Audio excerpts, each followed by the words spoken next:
Austin would have dozens to hundreds of seizures every single day. None of the prescriptions would work. One pill almost killed our son. I've had 3 back surgeries, and I was on opioids for 15 years. It was a very dark, very depressive time in my life. After my injury, I felt like I couldn't live with the pain, but I couldn't live with this treatment long term. It was unbearable.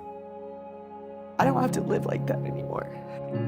Medical cannabis saved Austin's life. Cannabis has given me my life back. There are families in other states having to watch their children die. I want to see my brothers and sisters who sacrificed so much for this country have access to the safest treatment possible. This really is an injustice. It's not just unfair, it's cruel.